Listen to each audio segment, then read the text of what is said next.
Welcome into the college football smothered and covered weekend feast. This is the episode where we share the best of the week that was on college football smothered and covered. So you might see me dressed up in different shirts or all that jazz, but rest assured, this is just a highlight show. BetOnline is your number one source for summer sports this season, whether it be golf, NASCAR, Major League Baseball, whatever. They've got you covered with all the latest stats, news to follow your favorite teams. You can see lines, you can see odds, you can see player props, you can see all of it over at BetOnline. So go to betonline.ag, betonline.ag on your mobile browser or on the web. betonline.ag, where the game starts. Joined now by a good friend. You know him from the Daily Wire. You know him from the Crain and Company. He is Jake Crain. Jake, what's up, man? Barrett, what is up, brother? It's always a pleasure to join you, my friend, and another day closer to kickoff. That's the way I see it.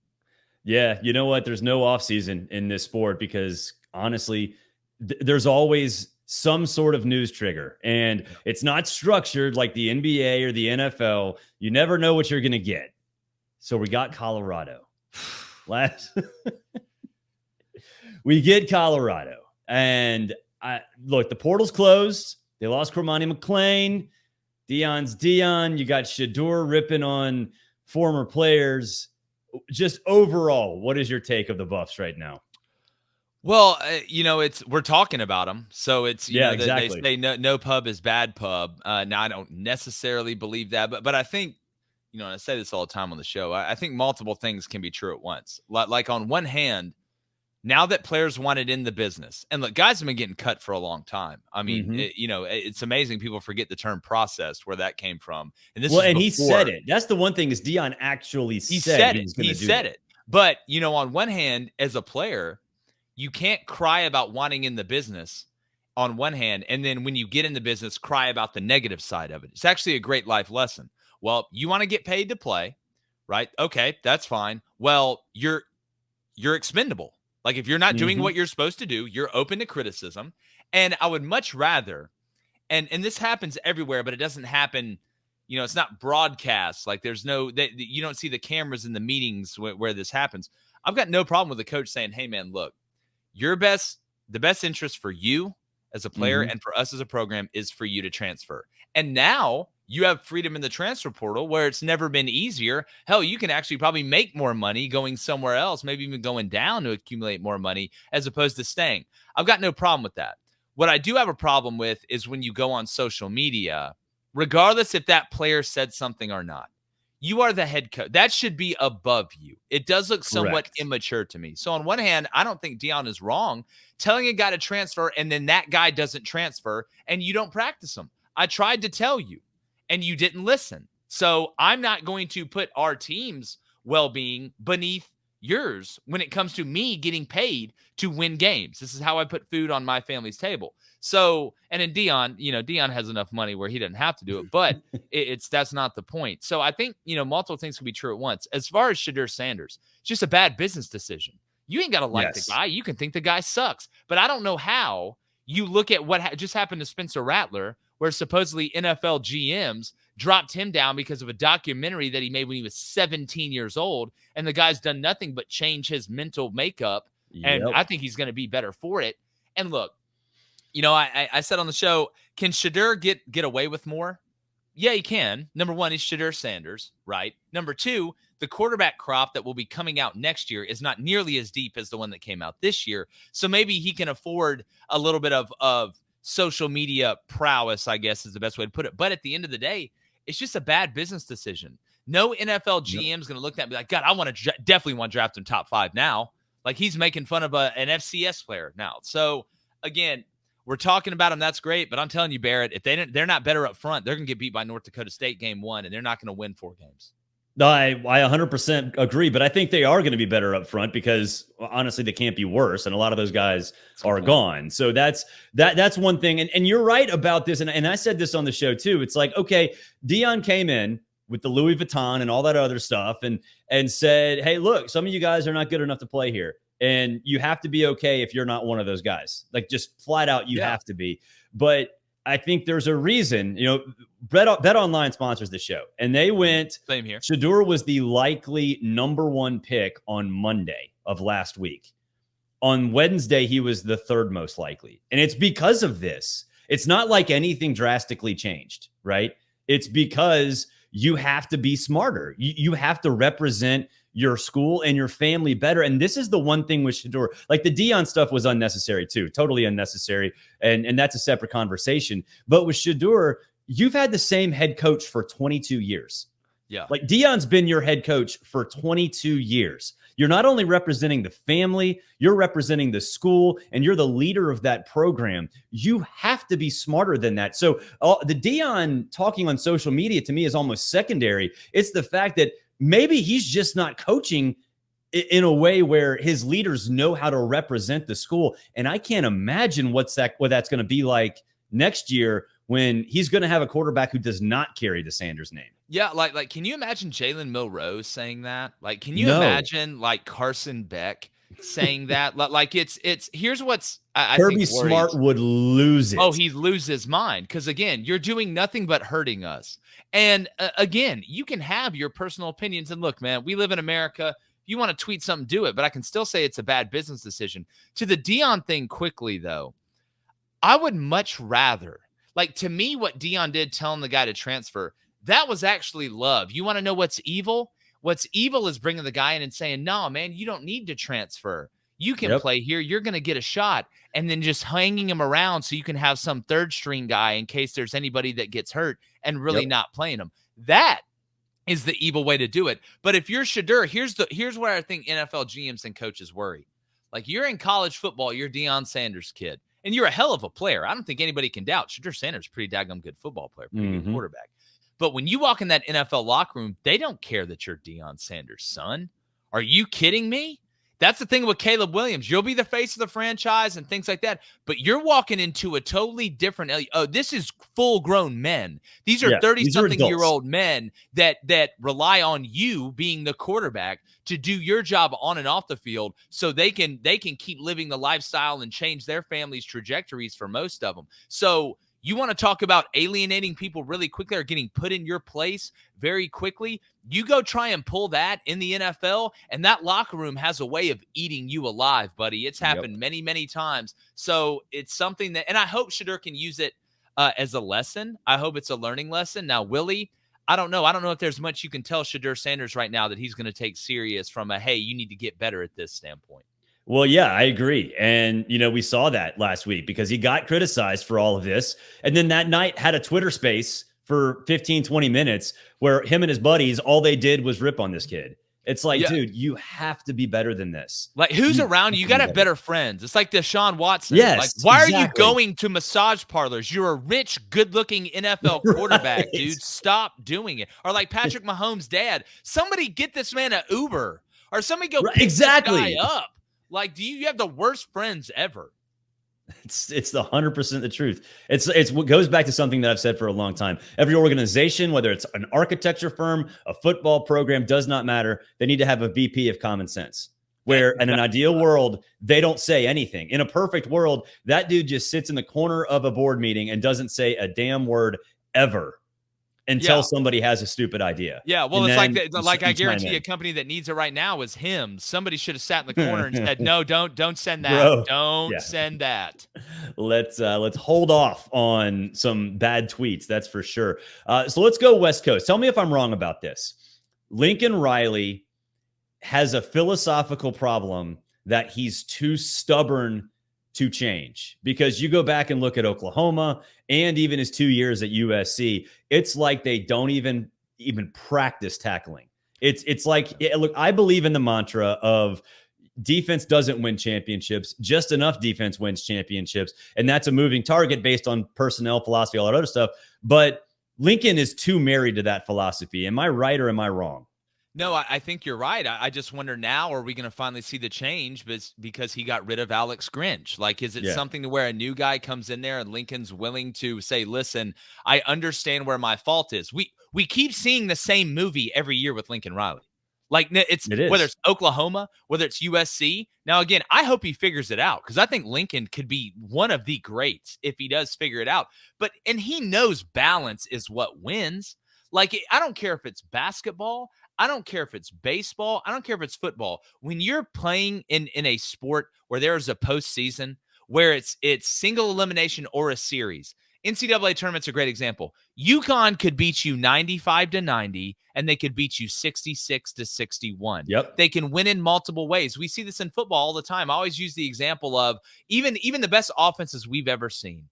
LSU 2019. They needed that defense to beat Auburn. There was a couple. There were a couple I was games at that where game. where the offense is not going to be operating at an unbelievably or incredibly efficient level, and you need that defense or special teams or defense and rebounding and free throw shooting, or the fielding behind the pitcher to make a couple great plays to be able to save you in a tight game. Sometimes, right, you got to be able to dribble with your left. And Lincoln not only can't dribble with his left, he doesn't go left. There is no left. It's just right. We're going to try and outscore you. And eventually that gets you beat. So I hope he's figured it out. But here's the problem. And I've been on teams like this. When you're an offensive guy, all right, and this is why I think what makes Sarkisian so impressive. Sark is an offensive guy. He's the play caller. But if you go watch their practices, he's everywhere at practice. He's on the defensive side. When they're going team, he'll root for the defense and the offense. He just wants good football. That's what he wants. And there's a balance there. It seems like USC with Alex Grinch and Lincoln Riley had two head coaches. Lincoln Riley was the head coach of the offense, and Alex Grinch was the head coach of the defense. And when you do that, you cannot win, and you will not win. Nick Saban, a defensive coach. Everybody, when you're a chef, you always make that one great dish. But one great dish doesn't make a restaurant. The menu makes the restaurant. So I know Lincoln Riley knows this, Barrett. If we know this, Lincoln knows this. He's had to hear this from everywhere. But are you willing to change? What made Nick Saban so great, and what makes Kirby Smart so great, and the top coaches that are able to have these long-term successful runs, they're malleable even when they're at the top. Nick Saban cried and moaned about the hurry up, no huddle and the way the game was changing for 2 years. And he was installing it at the same time. And when he realized it wasn't going to change, regardless of how upset he got or whatever, he decided to just go be the best at it, even when he was at the top. That's the difference.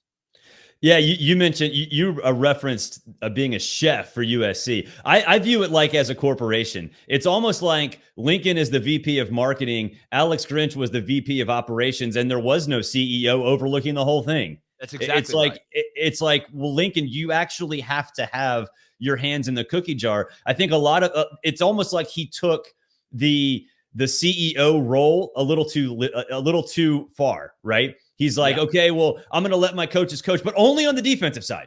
Only only there. Can't do anything else. It's like frustrating because they can be so good, but I'm sick of watching 55-45 games at USC because they should be better. And I thought they would be better because I thought that Lincoln would be able to utilize the portal, utilize the West Coast and the recruiting base, and actually form a complete team.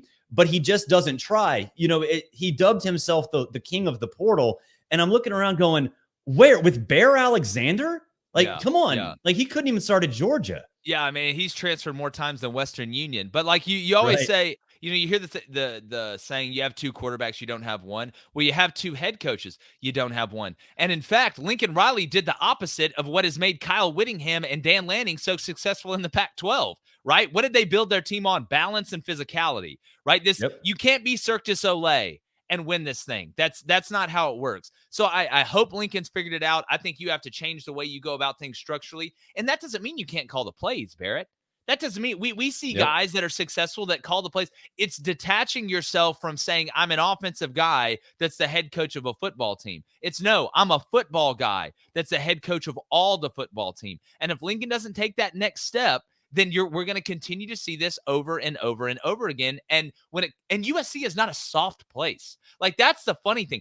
I remember watching USC under Pete Carroll physically beat teams to death. It wasn't just the flash and sizzle. It was the hammer on the nail. I mean, they went to Auburn in 2003 and absolutely shut them out with a freshman quarterback in Matt Leinart. And Herschel Dennis as the running back. Man, I'm telling you, and he knows it. But again, it's one thing to know it. right? It's one thing to know I need to lose weight. It's another one to go get your ass on the treadmill. Yeah. Well, I can't do the treadmill anymore. My knee. I do cycling. Well, listen. Look, it's you get your Lance Armstrong on, Barrett, however you feel. Right. Yeah. The doctor said I had arthritis, and I was like, can we just call it something else? Well, the Like, funniest, like Louis C.K. is the funniest thing about this. He's like, when you're younger and like you hurt your ankle and you go to the doctor and they're like, hey man, we're going to fix this. We're going to go in there and do surgery and fix this. Then when you get older, when you're like 45 and you go in there, you're like, man, my ankle. He's like, yeah, no, you're just like this now. right. This is just you now. This is not okay. This is Yeah. not okay at all. So let's spin it forward with Georgia. Look, I don't like using the word dynasty for a team that doesn't have the national championship right now, because there only can be one ruler, right? There's only can be one ruling family. So you don't have to have a dynasty all the time. With that said, 2 national championships in 21 and 22. And then I think just by a circumstance of a bad landscape, Georgia doesn't make the playoff last year. But in reality, they might have been the best team in the country. So with Georgia now on the brink of that dynasty, I guess you could possibly say. And I think we all expect them to probably be number 1 preseason, could be number 2, whatever. Who is the biggest threat nationally to Georgia right now? Nationally, if we're looking roster-wise, I do think it is Ohio State. I think Ohio State has the second best roster in college football. You look at what they added through the portal, and obviously the sense of urgency at Ohio State is at an incredible all-time high, not only just for Ryan Day, but for those players in that fan base too. I mean, Ryan Day looked at everybody and said, give me $13 million and I'll go win us a national championship. Well, you got $13 million. More than that. Yeah, you end up getting more than that. You get Michigan at home this year, right? When I look from a conference standpoint, and some people scoff at this, and that's okay. It's like I said, if I want to make people happy, I'd sell cookies and ice cream for a living. But I think in the conference, in the SEC, I think Ole Miss is the biggest threat to Georgia. And it's not that I think Ole Miss has the best team in the SEC. I think Georgia has the best team in the SEC. I think you can make an argument that Texas has a better roster than Ole Miss. I think you can make the argument that Alabama has a better roster than Ole Miss. But if you think about Georgia, they got embarrassed by Alabama in Atlanta last year, kept them out of the playoff. You think they're going to overlook that game? First off, it's Alabama, right? But you think they're going to overlook that game on the road? What's a better way to kind of regain your dominance other than to go and beat them at their place, right? To make up for that loss. Then you got Texas coming to the SEC for the first time. They're walking into the prison. Somebody's got to punch them in the face first. And Georgia's the biggest, baddest in the prison right now. So they're not going to overlook that one. But then you look at Ole Miss right there.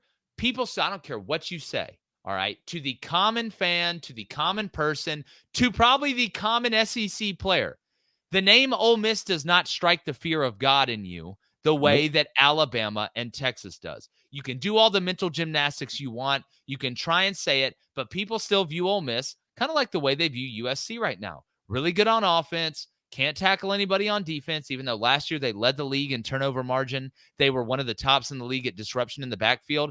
And I think LSU and Ole Miss have traded places. I think Ole Miss is now the more complete team with dynamic players on offense and a defense that is capable and a defensive line and a front seven that is capable. And LSU is now just the high-flying offense that goes out there and tries to outscore you, which I'm telling you right now, Ole Miss gets Georgia at home. That game, remember last year, Jackson Dart was hurt. The offense didn't play very well. And Ole Miss doesn't have it's always a tough schedule in the SEC, but you have lighter and heavier ones. When you look at Ole Miss, their schedule's a lot lighter than a lot of the other ones. And you look at Georgia's, as good as they are, I mean, you got Clemson off the rip. You've got Bama on the road. I mean, you've got Texas. You've got to go to Ole Miss. I mean, it's I think Ole Miss is dangerous within the conference, but Ohio State on the periphery. Yeah, and I think underrated part of Ole Miss is the fact that they actually are pretty talented at running back. I know losing Quinshon Judkins is tough, but I think Bentley and Diggs, they're both pretty darn solid. Getting back to Ohio State, I agree with you that they're the biggest threat to Georgia. I will say this, though, 2 things. One, whenever you have a team saying like hashtag unfinished business or whatever, the same thing happened with Clemson in 2018, Georgia in 21, Florida State last year. That matters in this day and age. When you have veterans that come back and say, hey, I want to be a part of this and I want to continue and build and finally finish things off, that's big. And Ohio State has that. My holdup with Ohio State is that I don't think Will Howard is very good. I think he was not going to start at Kansas State. Avery Johnson basically unseated him. And I think right now it's up to Ryan Day to make a decision and not necessarily view it as experience versus talent. To me, if I'm Ohio State, I would consider Will Howard like Tyler Buckner last year. The guy you come in, you really think he's okay and can provide some stability, but you don't really want him to be the starting quarterback because I don't think he can win at that level. I do think Julian Sayin can. I do think Aaron Nolan can. I'm not necessarily sure about Devin, but I think to me, Will Howard's not going to win you a national championship. Other guys in that depth chart, on that depth chart, can. And I wonder if Ryan Day, how he's going to use Will Howard. Is he going to be a starter, or is he going to be like Tyler Buckner? Yeah, well, they say in NASCAR, you don't have to have the best driver. You just have to have the best car. I think what Will Howard's got to be able to do is not run the car into the wall. Don't be the difference, be the reason. I don't think they're going to – I think the RPO game is something that's going to open up a lot more for Ohio State. I think they're going to be a little bit different offensively this year with his running ability. Devin Brown, I haven't seen enough from him throwing the ball to be like, yeah, he definitely can do it, and the other guys are young. When I look at Ohio State, I do see they have both their tackles and their center coming back. The offensive line should be really good. The skill position, I mean, at this point, it's just hilarious how talented Ohio State is. On the outside, we know they're going to be good at running back. And then defensively, I think this has a chance to be the best defense in the country that Ohio State has returning when you look at it from the front to the back. And then you add Caleb Downs from Alabama as well, who I think is the best DB in the country. I don't care what anybody says coming into 2024. So it comes to the point of, yes, would you love to have the best quarterback in the country? Of course you would. To marry it up with what Ohio State has. If you're Ohio State, it's almost unfortunate because you could have the best team you've had in a long time and be the worst you've been in a while at quarterback. I just wonder, all those people that were trashing Kyle McCord last year who went 11-1. Yep. 11-1. And I know they had some Lambos on the outside. Just look at the NFL draft. They got some more coming back with Jeremiah and those other guys. And then you look at the tight end position, they're talented. I think Will just has to not screw it up, which is a lot easier said than done. And I'll be interested to see Ryan Day and the amount of risk that he's willing to take on early downs throwing the ball. That's the part that I'm interested to see. All right, last thing. Billy Napier has the worst schedule on the planet, and it's not just the SEC. It's Miami, it's Florida State, it's UCF, which I think UCF is going to be way better than people realize. But I hate to put a number on it because I won't with Florida, because there could be a 7-5 that feels way different than another 7-5. Yes. Right. So if you're Florida and you're the athletic director, if you're Foley or not Foley, if you're Strickland or if you're Ben Sass, the president, what do you want to see from Florida just to be content with keeping him?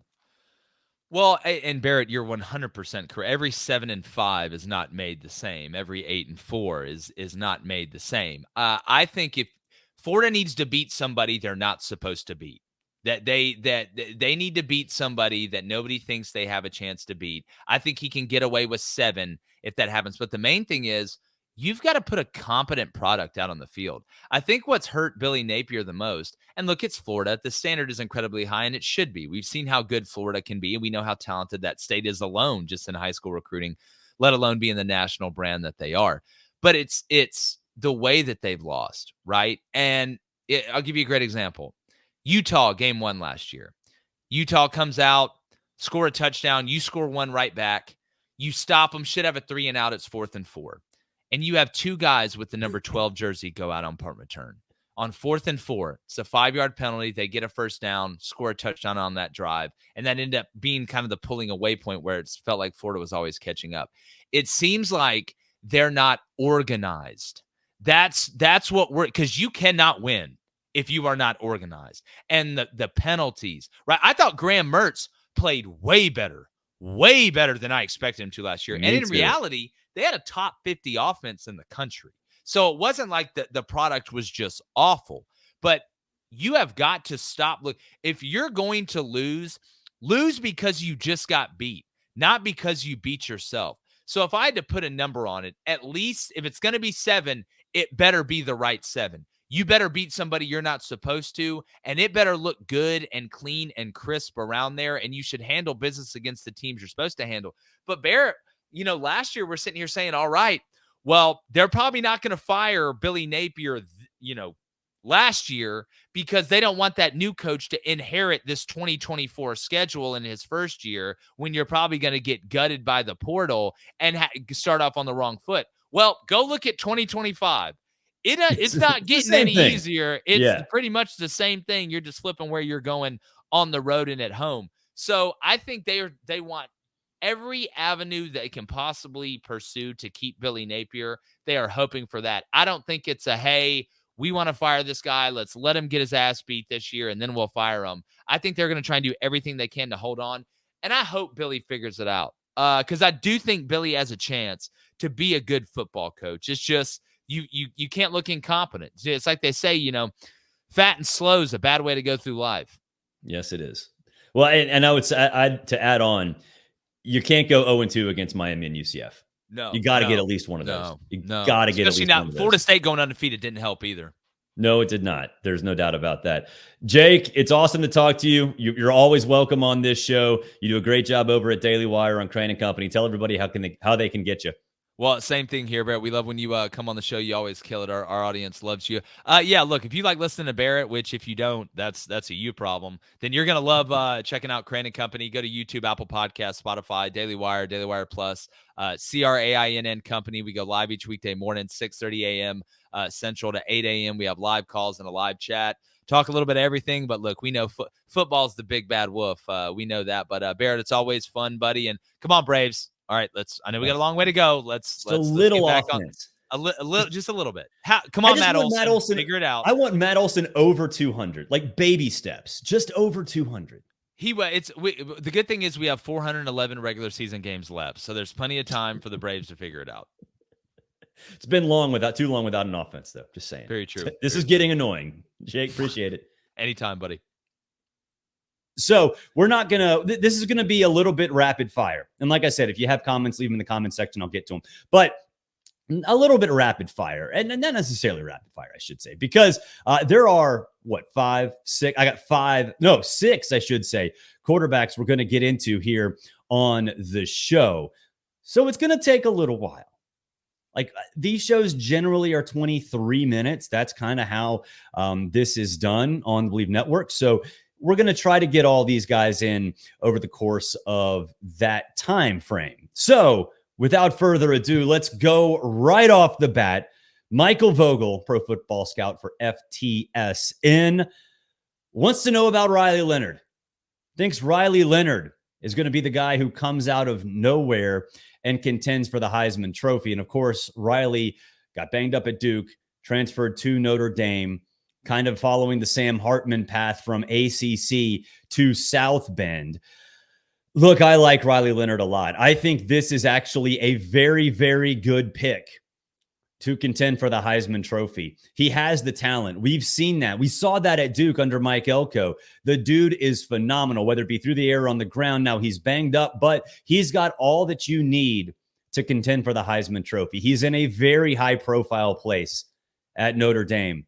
He's got the chance to put up video game stats, and he has the chance to lead his team to the college football playoff. Those are the three things that when I'm voting for the Heisman Trophy, and I am a Heisman Trophy voter, I kind of check those boxes, right? Video game stats, check. Leading your team potentially to the meaningful postseason, check. And are you just flat out good? Are you just flat out good? Are you the MVP of the team? Would the team crumble without you? I think Riley Leonard is sort of a check, because I do think that Notre Dame would be good without him. And that's the thing that's working against Riley Leonard in this discussion. How important is he to their playoff run? Because I think Notre Dame, and we've said this on this show a lot, pretty much every single year, Notre Dame's going to make the college football playoff, whether it's Riley Leonard or Sam Hartman or quarterback X to be named later up in South Bend. It's set up well for them, because I know this is shocking to a lot of people, and Notre Dame's the most polarizing program in college football. Well, generally speaking, maybe it's Colorado now, but whatever. Notre Dame is usually properly rated preseason. I know folks want to say, no, they're not. They're always overrated. No, they pretty much are properly rated. If you go back and look at where they are in the AP top 25 before the season and where they end up, usually it's about right. And so I fully expect Notre Dame to be a top 10, 12, 15 team preseason. The schedule sets up well. USC is not what it normally is. The trip to Texas A&M in the opener is going to be a lot of fun. But if you're talking about a 10-2 Notre Dame team, which I think is very fair, especially with Riley Leonard at quarterback, then you're talking about a playoff team. So Riley's going to have the visibility. He's going to be important for his team to go to the meaningful postseason. And in that system with Marcus Freeman and flat out his skills, then yes, I believe Riley Leonard can be a Heisman candidate. With that said, and this is, I think, where the conversation needs to be addressed, the question I asked on X is which quarterback will come out of nowhere to contend for the Heisman Trophy. I don't think Riley Leonard will come out of nowhere. Does he count? I don't think so. Everybody knows about Riley Leonard. Everybody knows how good he can be. Everybody knows what he did at Duke. So how much of a surprise would it be if he contended for the Heisman Trophy? To me, the only thing holding him back, the only reason maybe to doubt him would be, is he 100%? Or what is his new 100%? I guess that's more important. What is his new 100%? Because it might be different than it was when he's healthy. We don't know. We have to see that. We'll see that on opening night against Texas A&M. But I don't think he comes out of nowhere. I think he's already in the discussion. I think that highly of Riley Leonard. I'm sorry. That was a terrible rhyme. I shouldn't do that. You shouldn't be friends with me. You're smart. I'm dumb. I apologize. Kevin Vallone with the Vol capitalized. Nico, and it's not close. Nico Iamaleava at Tennessee. Vol Twitter, I love Nico. I really do. I love Nico.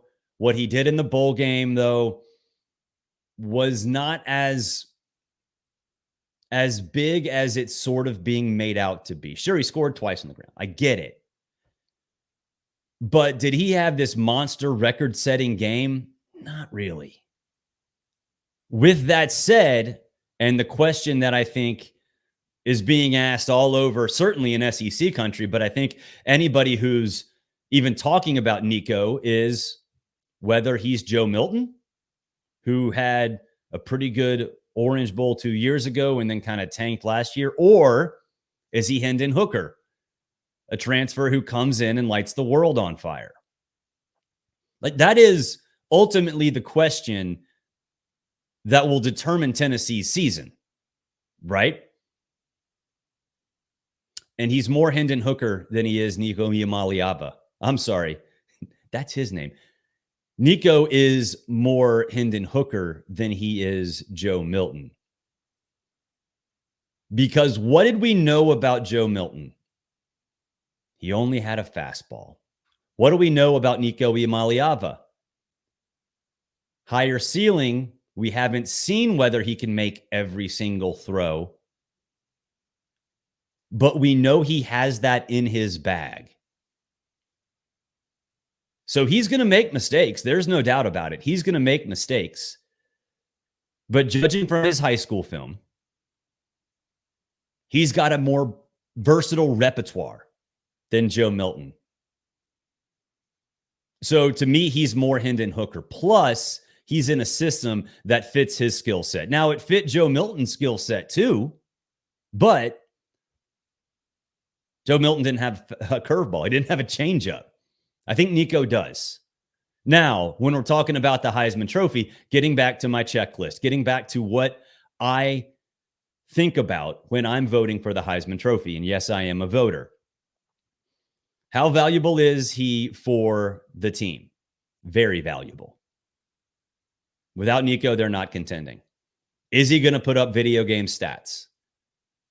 Yeah, he will, especially in that system. Does he lead his team to the college football playoff or just overall team success?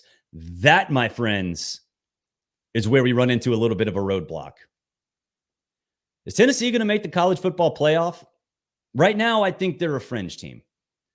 And if you're a fringe team right now, you're basically just throwing your hands up in the air and saying, well, what does the landscape give us? Because that's what really matters. What does the landscape give us? So ultimately, that is what's going to make or break Nico's Heisman campaign. Can they get off that fringe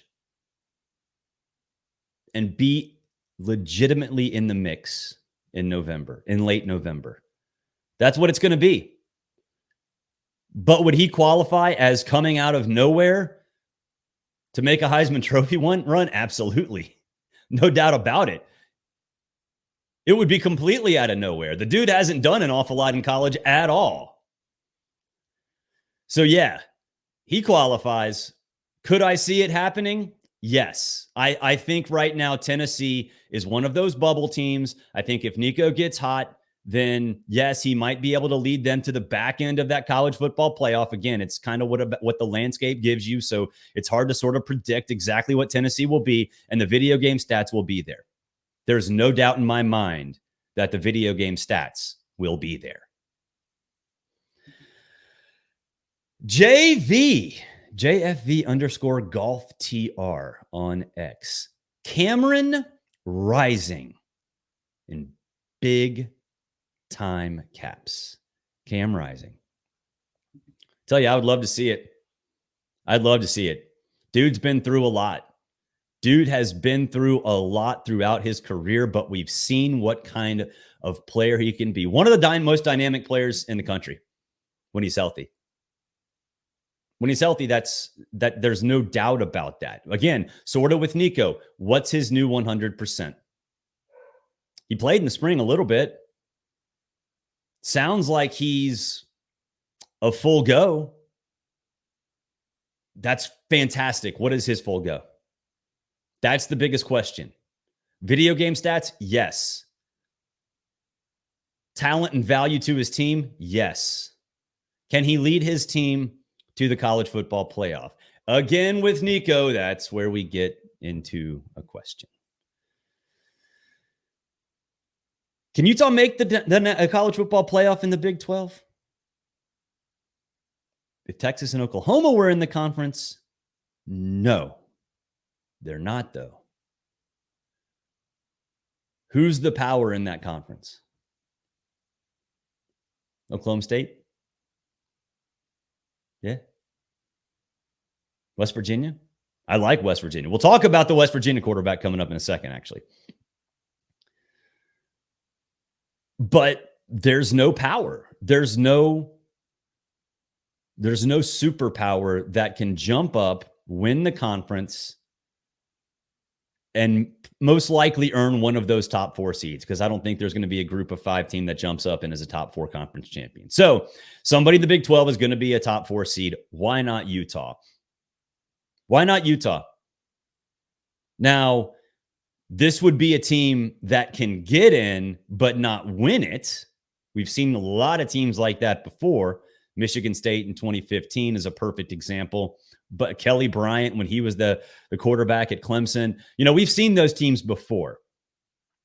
But the Heisman Trophy is voted on before the college football playoff. So does it matter? Nope, it does not.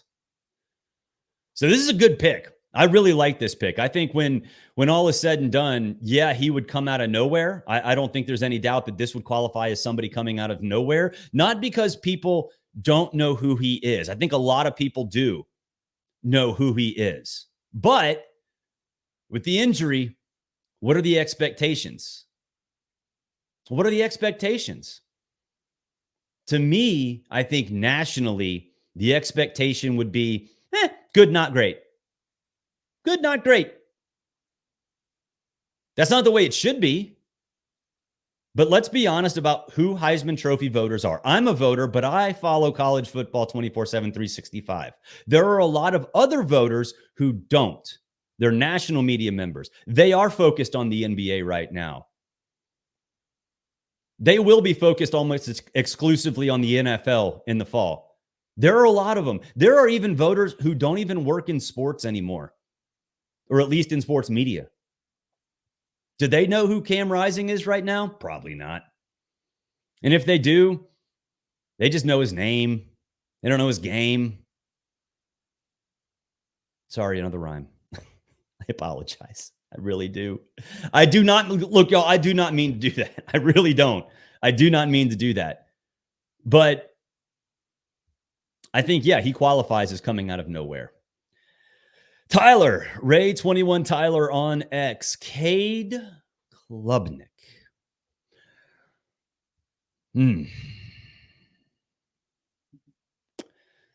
Exhaustive sigh. If you're not watching, that was an exhaustive sigh. Look, I was in the building Labor Day night 2 years ago when Clemson played Georgia Tech, and DJ Uiagalelei was the Clemson quarterback, but everybody wanted to know about Cade Klubnik because DJU was not viewed as favorably as he was the year before. And when Cade Klubnik came out, I think it was either late in the first half or early in the second half. I mean, the roar from the Clemson fans was unbelievable. The hype was there. He has not lived up to it. Basically, he's DJU just a couple years after DJU. And so I don't think he can come out of nowhere because, well, in theory, he would qualify because not many people are expecting a lot from him. So, yeah, he would qualify in that regard. But again, let's go down my checklist.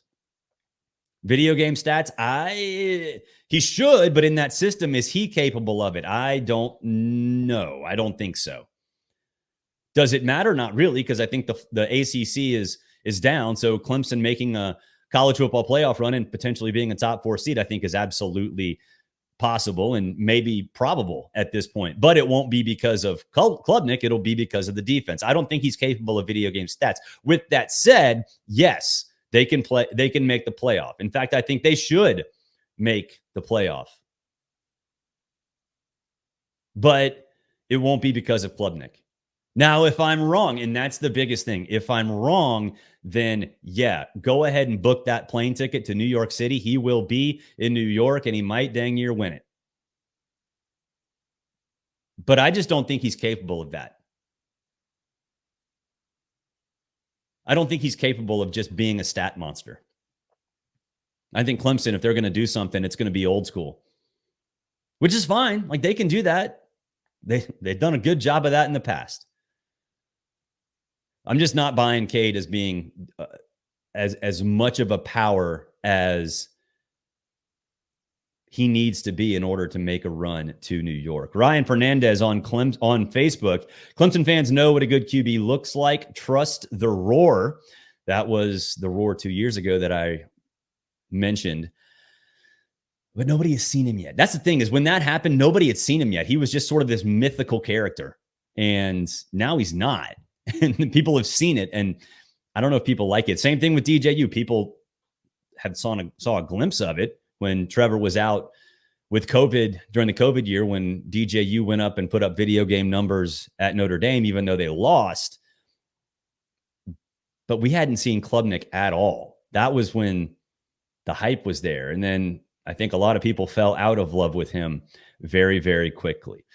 Here we go with a guy who you absolutely should know. And if you don't, you should.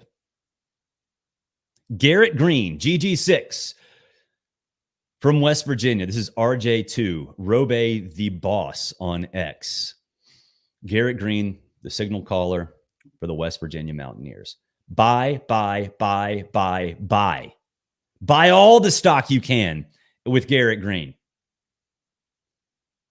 You talk about a guy who is one of the most dynamic players in college football. Yes, that is him. If you look at some of these Pro Football Focus lists of players who are the best quarterbacks in the country, yes, Garrett Green is on that list with a bunch of guys you already know. Garrett Green is an NFL caliber quarterback. Go ask any scout. And you might not know him. You should, but you might not. So could he make a run at the Heisman Trophy out of nowhere? Yes, he could. The problem, going back to my little checklist of things I look for as a voter, is West Virginia capable of making a college football playoff run? This might come as a shock. Yes. The answer is yes. Why? Because it's in the Big 12, and we have no freaking clue what's going to happen in the Big 12 this year. Not one. Not a single clue. And we vote on the Heisman Trophy after championship weekend before the playoff starts. So is West Virginia capable of winning the playoff? No. Are they capable of getting to the playoff out of the Big 12 and potentially securing one of those top 4 seeds? Yes, they are. Yes, they are. And you know what Heisman Trophy voters like? Magical runs out of nowhere. Garrett Green can be that guy. He absolutely can be that guy. So does he qualify? Absolutely. Video game stats, if you haven't seen it, look it up. Value to his team. Yeah, big time value to his team. If he's not there, West Virginia goes nowhere. Could he lead his team to overall team success? Yes. In the Big 12, yes. In another conference, probably not. But reality is reality, folks. It's just the way it is.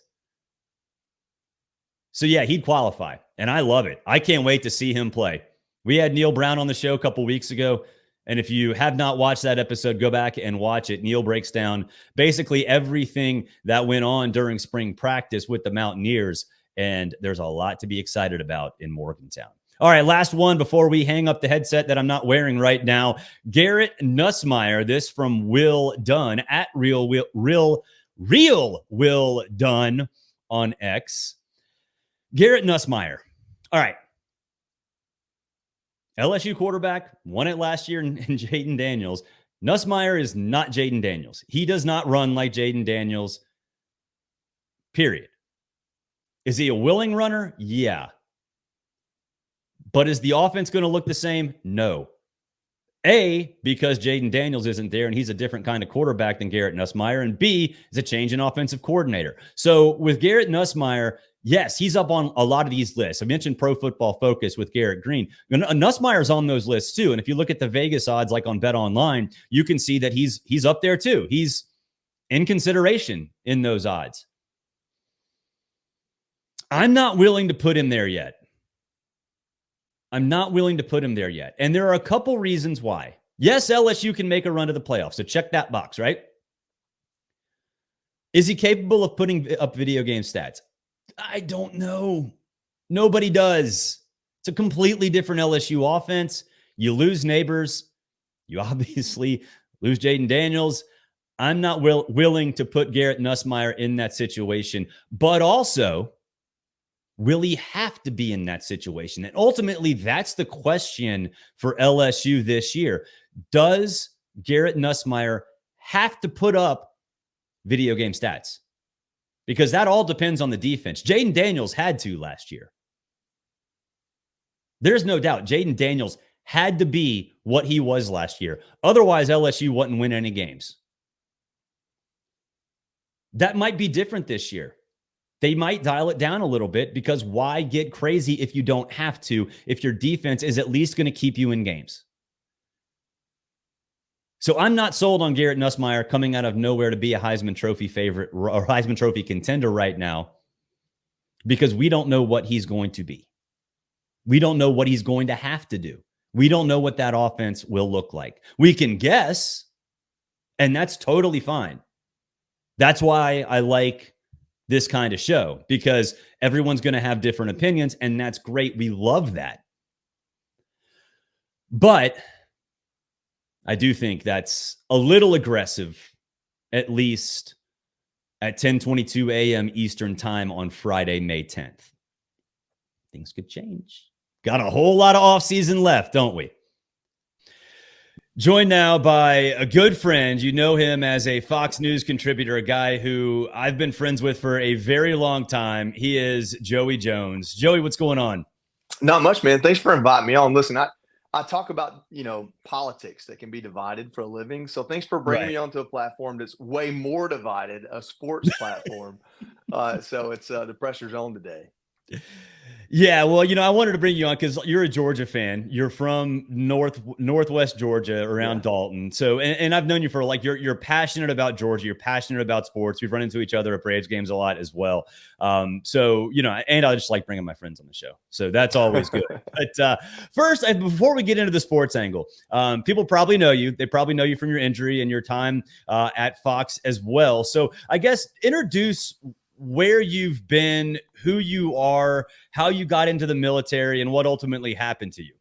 Yeah, if you're familiar with the Southeast or with Northwest Georgia, a lot of folks know if you go south on Chattanooga, you'll cross a town called Dalton on 75, and it's just like carpet signs. Buy carpet here, buy carpet there.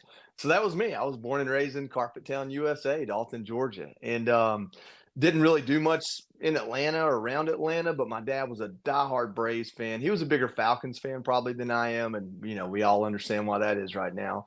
But my dad was a diehard Braves fan, and he loved football. College football wasn't on his radar as much, so I found my fandom for Georgia on my own in high school.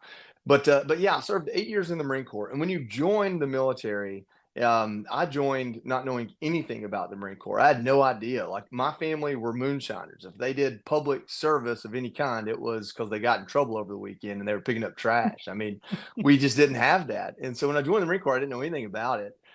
In my 8 years in the Marine Corps, I ended up becoming an EOD tech or a bomb tech. And on August 2010, my second deployment, first to Afghanistan, I stepped on a bomb and it took my legs off above the knee on each side, hurt my arms real bad, and punctured a lung, all those things, and took a while to recover up in DC. And so that's kind of my military background. I parlayed that in a very unique way into a career that touched politics but became media. And so I spent plenty of time in the nonprofit sector. I worked on the administrative side, and then also as kind of a spokesperson, and that's how I honed those skills that parlayed into media. But I've just learned that when I'm passionate about something, I can't ignore it. And if you're going to be passionate about something and you're going to be active in it, say advocating for veterans or hunting and fishing, whatever it is your passions are, it's good to just educate yourself. So I spent 10, 15 years learning. I went on campaign trails and saw how I worked on Capitol Hill and saw how laws are made and culture is reflected in how we govern ourselves. And now, all that's coming to a head because the only kind of bastion I had left in my life that wasn't political in some way was the sports, especially college football. And now we have, potential legislation coming and all these things happening. So it touches everything, man. There's no doubt, and it is administrative season in our world of college football, which is hard to follow in this day and age. I've always been fascinated by something, and I know other people have. I've actually talked about it with people. And in sports, when you're overseas, we see in big games when the national anthem is played, they cut to shots from in Afghanistan when we were there, or Germany, or wherever, where there are army Marines, anywhere, anybody, standing up in front of the American flag, during the national anthem. And I've always thought that was really cool because it shows to me that you guys are human, right? Like you actually have passions outside of what you're doing. So, what is it like being a sports fan overseas, especially a college football fan? Because, to me, I would guess there are a lot of college football fans overseas. But what's it like being a sports fan and using that as sort of an escape? Yeah, I'll start with an analogy because I talk in riddles, I guess. But, when I grew up in the first 18 years of my life here in Georgia, I didn't listen to a lot of country music because I lived that every day. So there was no like nostalgia, no missing home there. As soon as I joined the Marine Corps, I went to Japan, Hawaii, California, and I listened to country music all the time. So your college football fandom is amplified the same way. I mean, in the South, we're kind of, we're simple, right? It's like the University of Georgia, the University of Tennessee, Alabama. I mean, you've got Auburn and Vanderbilt, but for the most part, you've got the name of the state right there in the college. And so it becomes a part of your identity. When you're in a platoon of 30 guys and gals, or for me, guys, wherever you're from is a part of your identity. You can bet the two guys from Boston, Tachi and Andresi, the Italian and the Irishman, you can bet being a Red Sox and a Pats fan was huge. Well, it's the same thing for the guys from the SEC. Like, I'm the Georgia guy in the platoon. I'm a Georgia fan. It's a part of my identity. So it's amplified on the college football stage. And I think that's why, like, I can tell you, you go to a Marine Corps base in California and you're going to see as many Georgia tags on the front of somebody's truck as you will, going down to Atlanta. And it's because when you're away from home, you miss it and you want people to know who you are and where you're from. I will say, like, I went to Iraq in 2007 and 8, and we had access to TV and the internet pretty readily available there. I went to Afghanistan in 2010, and it was much different. So my 2007-8 deployment, that's when the Bulldogs rushed the end zone at Florida.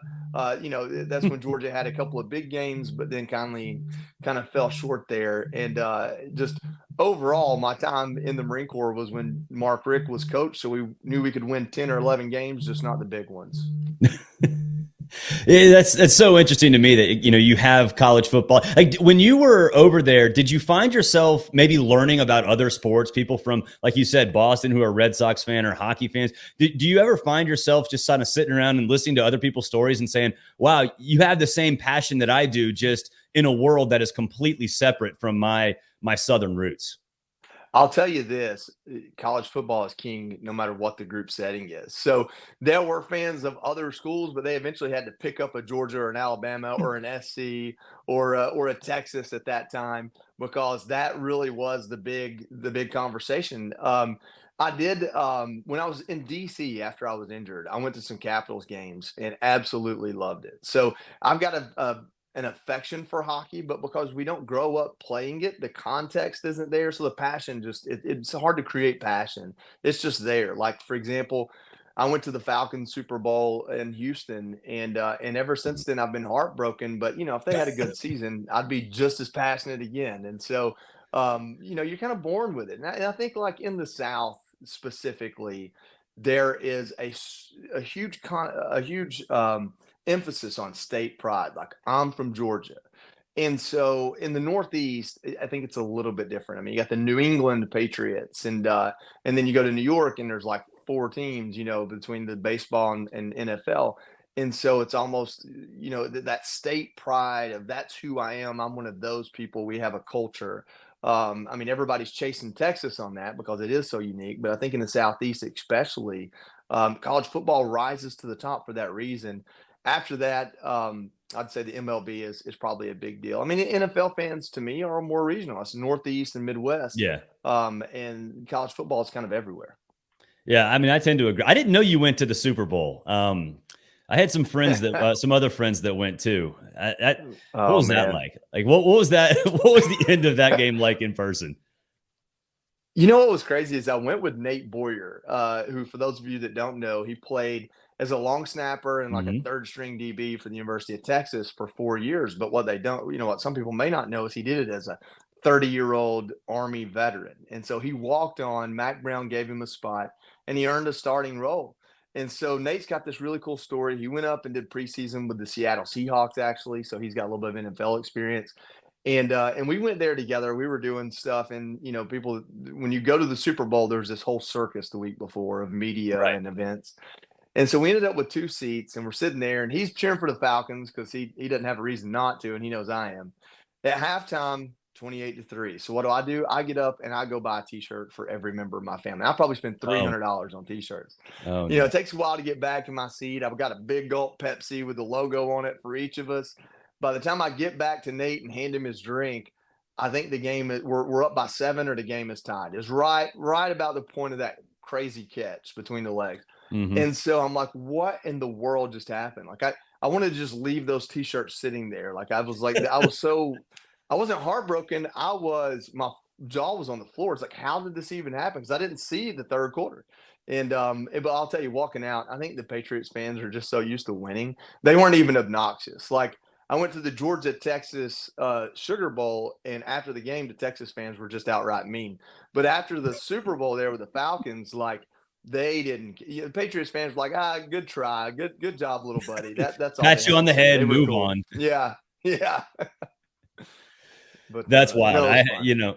I was not there. I remember just when the coin toss happened, I was just kind of huddled in the fetal position in the corner going, I know exactly what's going to happen right now. Uh, That was a bad night. So you do work at Fox News, and you are yeah. up in New York a lot.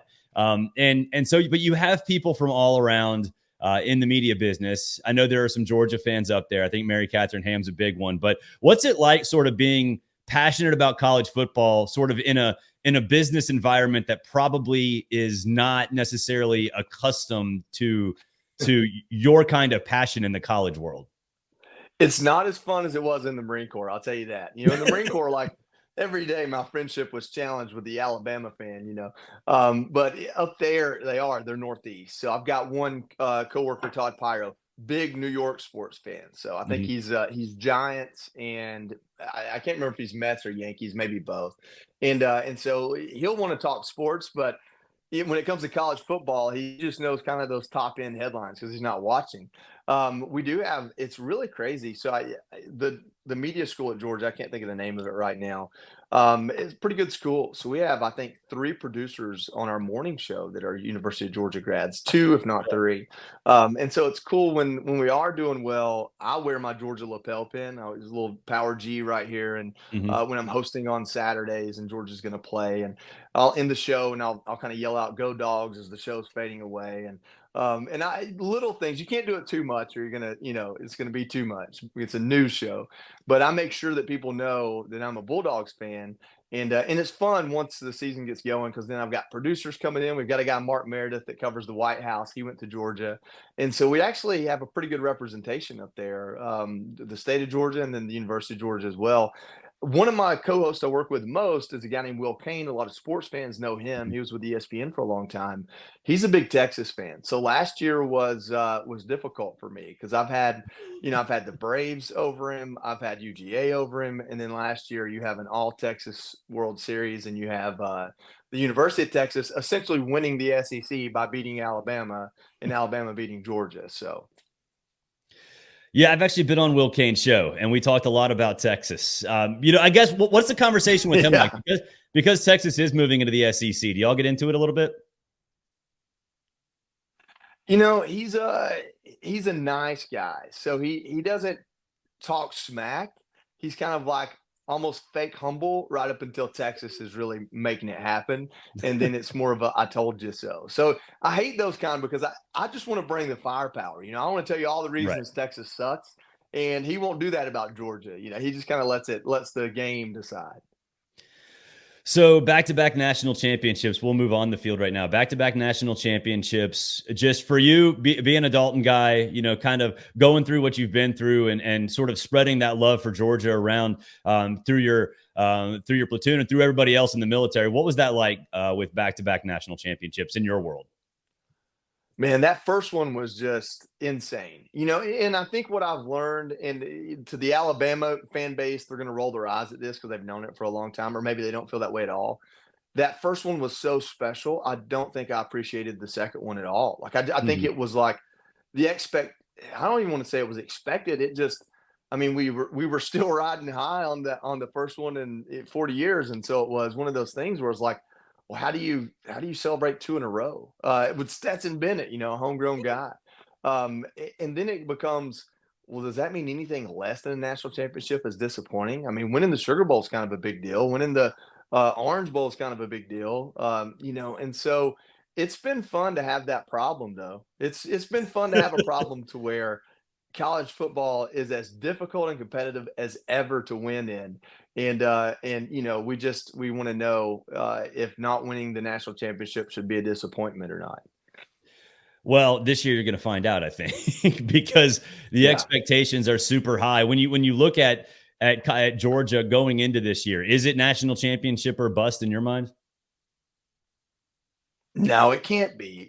It's a 12-team playoff, and a lot of people look at that and say, well, that means there's more opportunities to get in. There's also that many more games to get kicked out and to have a bad game. If you go back and watch the Georgia Alabama SEC championship last year, Georgia was not the team that had been the 2 previous years, but they also were pretty beat up. I mean, Brock Bowers and Lad McConkey both were pretty beat up. And then we had our offensive lineman was out. I'm losing his name right now. So, that game was really close with Alabama. I think throughout the season, Georgia was a better team.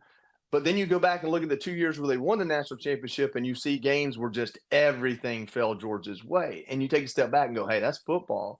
So if it kind of averages out that way, 12-team playoff, any team can catch fire and any team can be beat up. That I actually would prefer it stay a 4-team or 2-team championship because – last year, if you had a 2-team championship, who do you put in? Maybe Florida State gets more consideration for being completely undefeated in a 2-team model. Maybe they just take all the drama out. I'm not sure, but I like it. I mean, at 2 teams, if my team's 3rd or 4th, I can complain, but I also get to go enjoy a bowl game. At 12 teams, those New Year's Six games, I don't know how they're going to be important. I don't know how you keep a trophy case for winning a round of 12 or a round of 8 game. To me, it's scary. I'm not going to talk it down, but it's scary for me, even as a guy who has a team that hopefully is on top.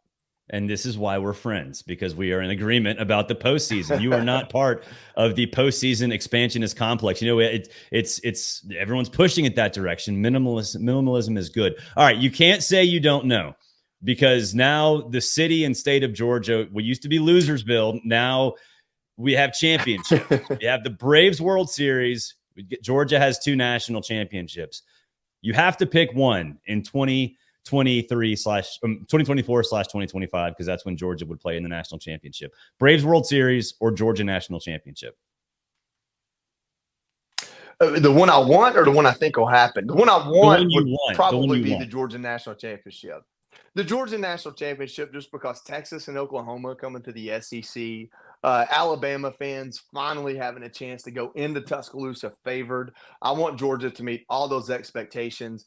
My fear with the Braves is they've started out too strong, and that's never good for the Braves fandom to start out strong like that. Yeah, I think the Braves will get it done though. The bats need to get going though. As a guy who hosts the Braves Report on AJC, last week has been a little depressing on the show, but hopefully that'll change. Well, I really appreciate you hopping on, giving a little different sports perspective, a different college football perspective, because we can sit here and make lists all day long in the offseason. Who are the best quarterbacks? I tried to do something different, and I appreciate you hopping on because I do think your story is interesting. And honestly, just being a sports fan in the military to me is something that I've always been curious about. So, Joey, appreciate you hopping on. Yeah, man. Thanks for having me. That'll do it for this edition of the College Football Smothered and Covered Weekend Feast. This show brought to you by BetOnline. You can go to betonline.ag and see all that they have to offer. Y'all have a great weekend. We'll talk to you soon.